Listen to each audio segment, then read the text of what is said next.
वर्षा, ऐक ना, थोडे बेसनचे लाडू बनवती का? राधाच्या घरी जाऊन येतो.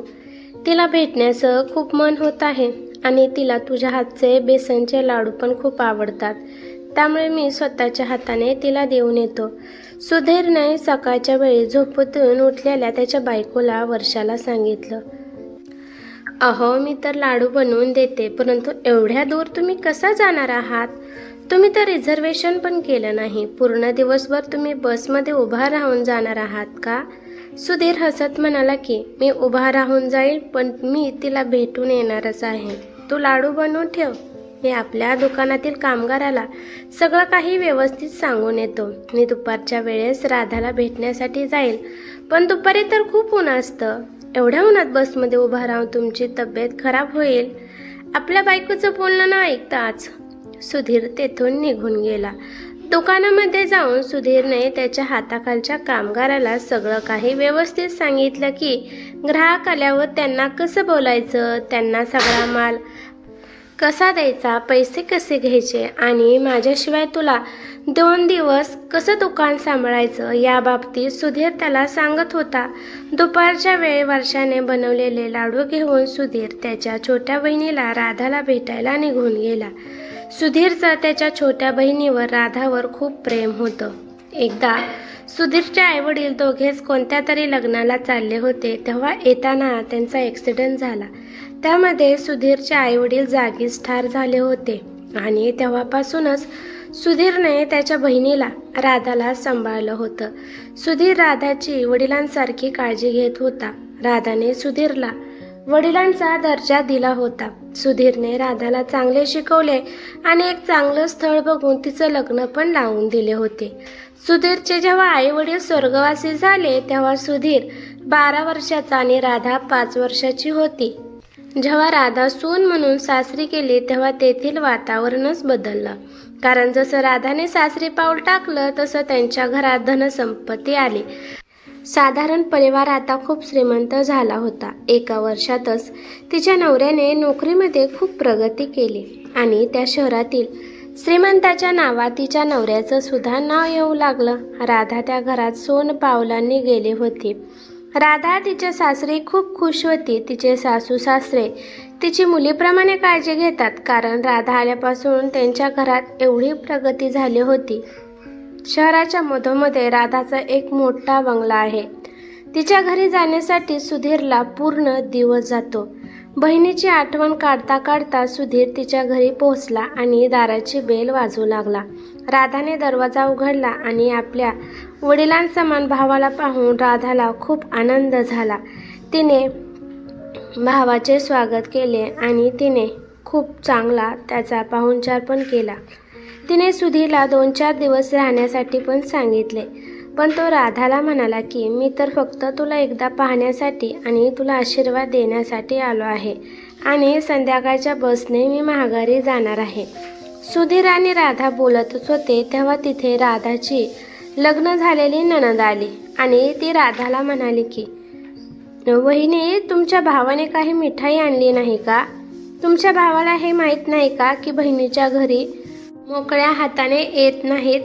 तेव्हा सुधीरला आठवलं आणि त्याने बेसनाच्या लाडूचा डब्बा राधाच्या हातात दिला. राधाने डब्बा उघडला. बेसनचे लाडू पाहून राधा खूप आनंदित झाली, पण बेसनचे लाडू पाहून तिच्या नणंदने तोंड वाकडं केलं आणि ती म्हणाली की असली पण कोण मिठाई घेऊन येतं का? ज्यांची बहीण श्रीमंताच्या घरात राहते त्या घरात घरी बनलेली सामान्य मिठाई घेऊन येत असतात का?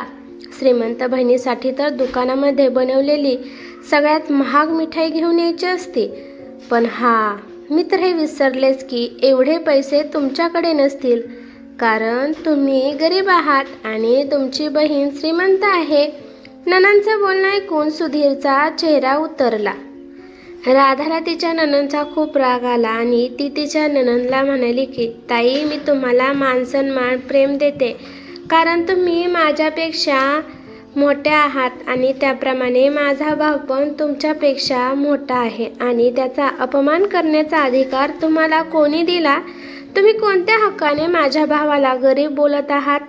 माझा भाऊ पैशाने जरी गरीब असला तरी मनाने तो खूप श्रीमंत आहे, एवढं लक्षात ठेवा. यापुढे माझ्या भावाला एक शब्द सुद्धा वाईट बोलायचा नाही, नाहीतर मी हे विसरून जाईल की तुम्ही माझी नणंद आहात.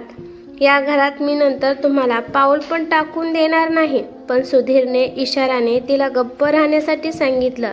सुधीरमुळे राधा शांत बसली आणि हो नणंदबाई, या लाडूची सर मोठ्यातल्या मोठ्या दुकानातल्या लाडूमध्ये सुद्धा येणार नाही, कारण या लाडूमध्ये माझ्या वहिनीचं प्रेम लपलं आहे. त्यानंतर तिची नणंद रागाने पाय आपटत तेथून निघून गेली. तेव्हा राधा सुधीरला म्हणते की दादा, तुम्ही कोणाच्याच बोलण्याचं मनावर घेऊ नका.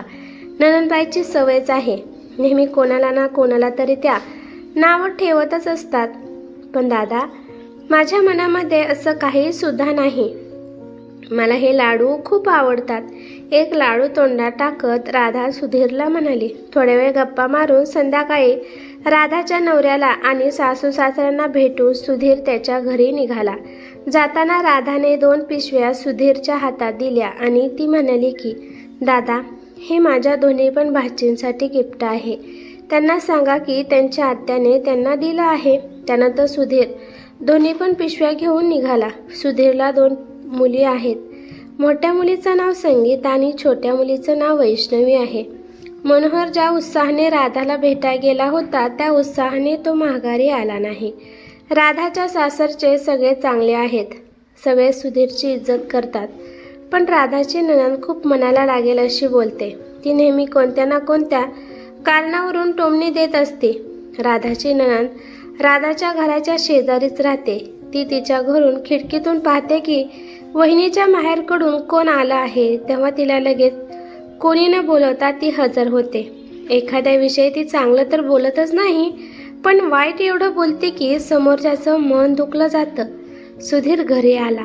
राधा कशी आहे म्हणून वर्षाने प्रश्न केला. सुधीरने सगळं व्यवस्थित आहे म्हणून सांगितलं आणि दोन्ही पण मुलींना आत्याने दिलेले गिफ्ट दिले.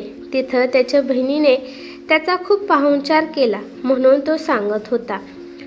पण बोलता बोलता तो अचानक थांबवत होता. त्यामुळे त्याच्या बायकोला वाटत होतं की नक्कीच तिथं काहीतरी झालं आहे, परंतु तिने काही विचारलं नाही. दोन्ही मुलींनी पण आत्या कशी आहे म्हणून विचारले आणि त्या दोघींनी पण आपापलं गिफ्ट खोललं. त्या दोघींना पण सुंदर आणि महागातले ड्रेस राधाने पाठवले होते, कारण वर्षाच्या भावाचं लग्न जवळ आलं होतं आणि लग्नात घालण्यासाठी तिने ड्रेस पाठवले होते. सकाळच्या वेळी सुधीर त्याच्या दुकानावर गेला. त्याने जाऊन गल्ला पाहिला तर गल्ला रिकामा होता. त्याला वाटलं की तो गेल्यानंतर कोणीच ग्राहक दुकानात आले नाही. दिवसभर दुकानात राहिल्यानंतर सुधीर घरी आला. त्याने पाहिलं की त्याची बायको त्याची वाट पाहत अजून बसली होती. सुधीर तिला म्हणाला की तू अजून झोपली नाहीस?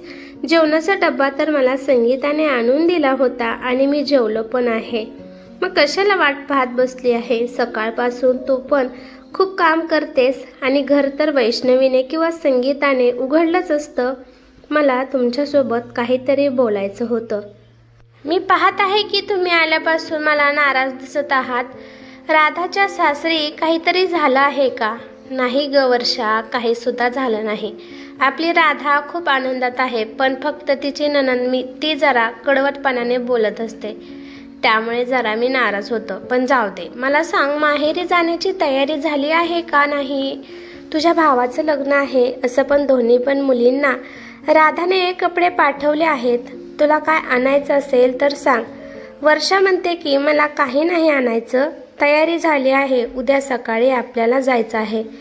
दुसऱ्या दिवशी सुधीर पूर्ण परिवारासोबत वर्षाच्या भावाच्या लग्नाला निघून जातात.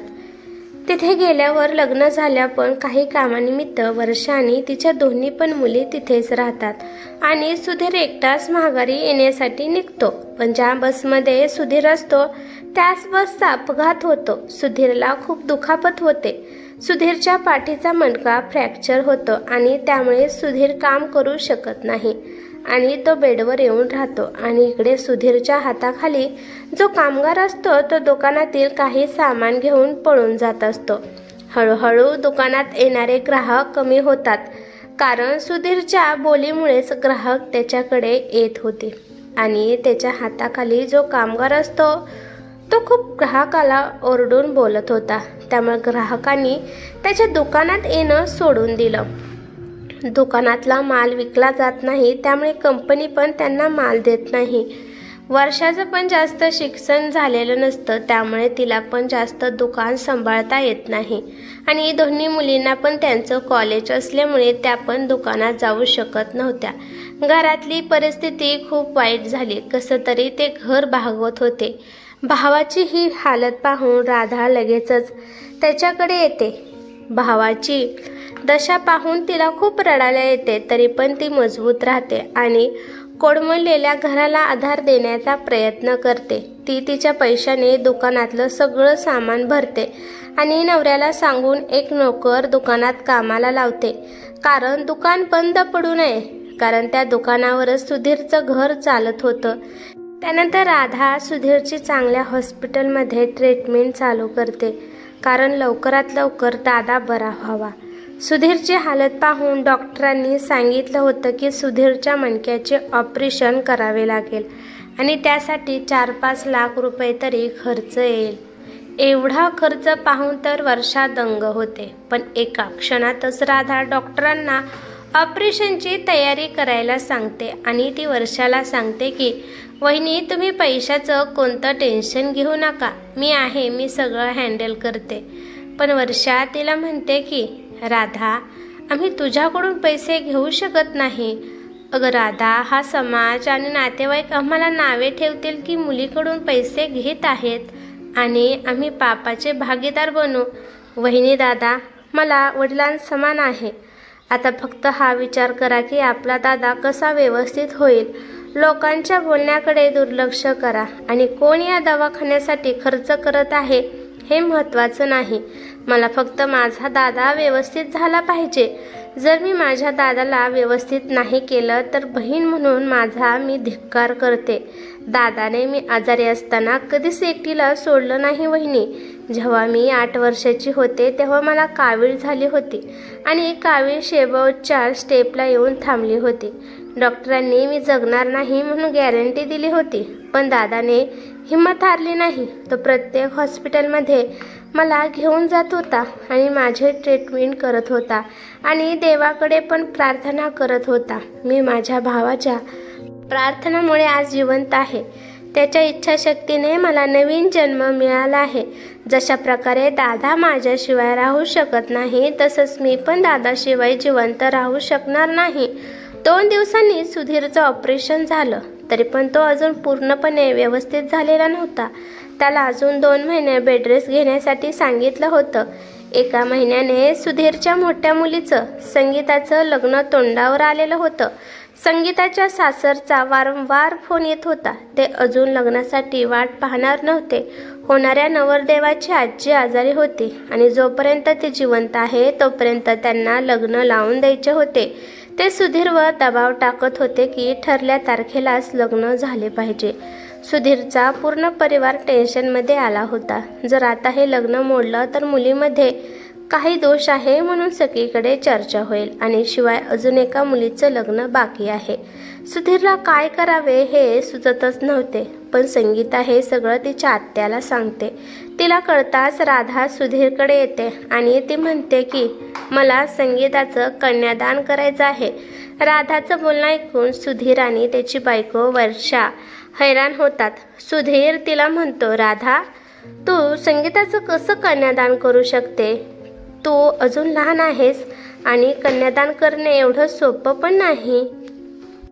दादा, सगळं सोपं असतं. जर आपण एखादी गोष्ट करण्याची इच्छा ठेवली तर सगळं काही होत असतं. आई वडील गेल्यानंतर तुम्हीच मला शिकवलं, मोठं केलं आणि तुम्हीच माझं कन्यादान केलं आहे आणि त्यामुळे मला माझ्या मुलीचं पण कन्यादान करायचं आहे. कन्यादान करायचं मला पुण्याचं काम मिळालं आहे. प्लीज दादा, नकार देऊ नकोस. राधा, मी तुझं बोलणं सगळं समजून घेतलं आहे. तुला तुझा दादा अडचणीत आहे हे दिसत आहे. कन्यादानाचं नाव पुढे घालून तू लग्नाला सगळं खर्च करणार आहेस, पण मी अजून तुझ्याकडून मदत घेणार नाही. आधीच तुझे माझ्यावर खूप उपकार आहेत. तुम्हाला एवढ्या मोठ्या आजारातून बाहेर काढलं आहे.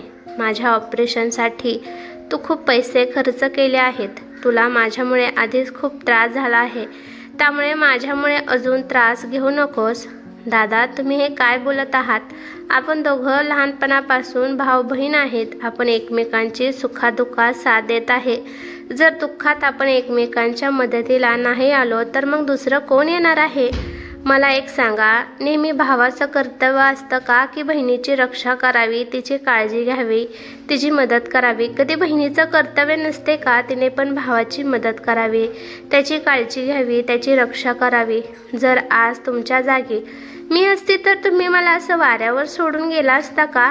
प्रत्येक बहिणीला वाटतं की भावाने माझी रक्षा करावी, माझी मदत करावी। तसंच बहिणीला पण वाटत असतं की जेव्हा भाव अडचणीत आहे तेव्हा त्याची मदत करावी।